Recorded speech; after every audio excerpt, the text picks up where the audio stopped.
Hey everyone, welcome back to the channel. Today we are diving into the Brainrot game, which just rolled out a brand new tier, Prismatic Brainrots.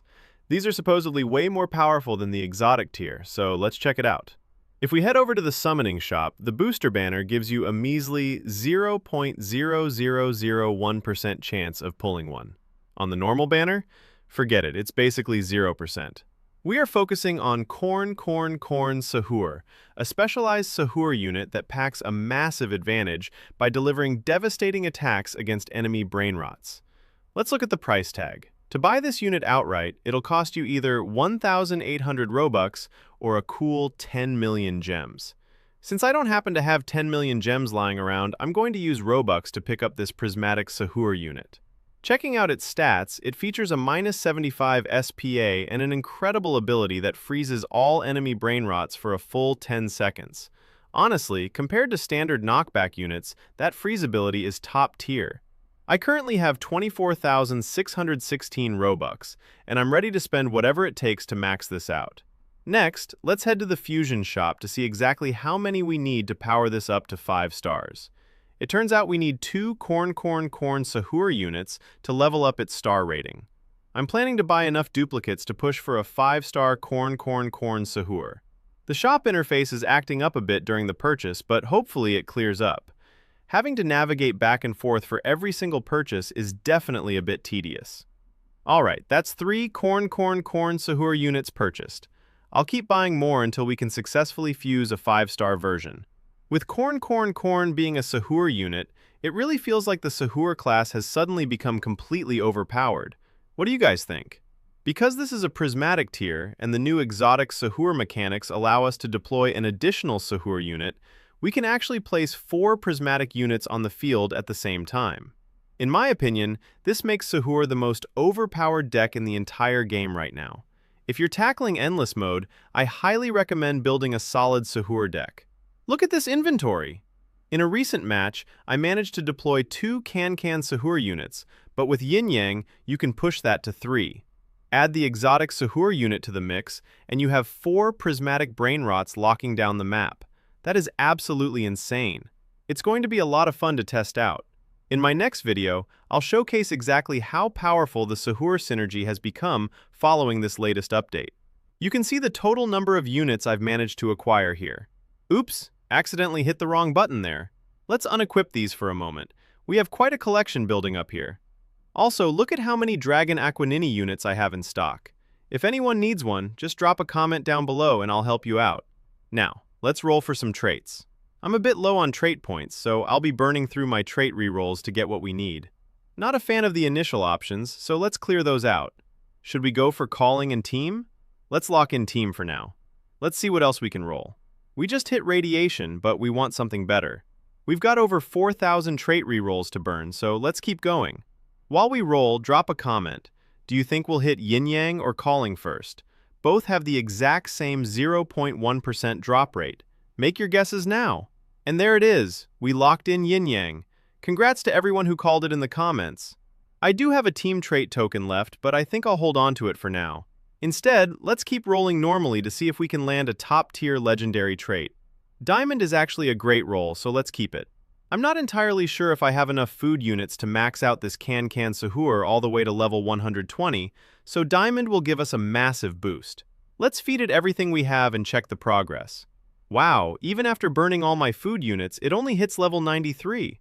Keeping Diamond was definitely the right call to help us reach level 120 much faster. Now that our trait rerolls are finished, let's jump right into the fusion process to finally unlock that 5-star rating. Man, the coin cost for fusion is absolutely massive. Level 1 requires 40,000 coins, Star 2 jumps to 70,000, Star 3 hits 100,000, followed by 130,000, and finally 160,000 coins. Fortunately, I have millions of coins banked up, but for standard players, grinding this out is going to be incredibly tough. I'm skipping any further trait rolling for now because I want to test its raw power in Summer Endless mode.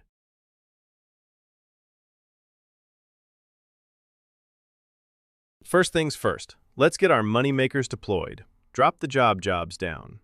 Perfect. The game limits us to 3 money units here. Ah, made a quick mistake and accidentally hit autoplay, which is going to spawn everything at once. When every single Brainrot floods the field, it gets overwhelming fast. Let's turn off autoplay and focus on maximizing our upgrades. The base damage looks decent, but keep in mind I am not using St. Patrick's here. If we paired this unit with St. Patrick's, the attack power would scale dramatically. For this specific showcase, I want to evaluate its pure, unbuffed, raw damage. In a future video, we can optimize the traits to see exactly how many waves it can clear. But today is strictly a raw power test for this new prismatic tier. Personally, I'd love to know your thoughts, so comment below. The damage numbers feel relatively standard, nothing completely mind-blowing. Performance-wise, it feels very similar to the Phoenix unit. Given how incredibly rare it is to pull a prismatic unit, it really should be performing 2 to 3 times better than Phoenix, which is the current meta benchmark. Honestly, the base stats aren't quite hitting expectations. Even at level 5, a 5-star prismatic unit only pulling 16.61 million damage feels a bit underwhelming. On top of that, the prismatic tier doesn't benefit from the attack buffs provided by Foxini Lanternini, which is a notable downside. What happens if we optimize it with Cursed and Disco traits? It would likely push the damage output closer to 18 million, but even then, it doesn't feel like enough. The real value of this prismatic unit lies entirely in its active ability, the Cone attack. Outside of that specific active ability, I think the meta still favors Phoenix. Even a Getch 666 feels slightly more reliable overall. I definitely hope the game developers look into scaling up the base attack power for this tier. As it stands, it's hard to justify dropping 10 million gems on a single unit. If you spent 10 million gems on the booster banner, you could easily secure 2 Phoenixes or a Getch 666 combo.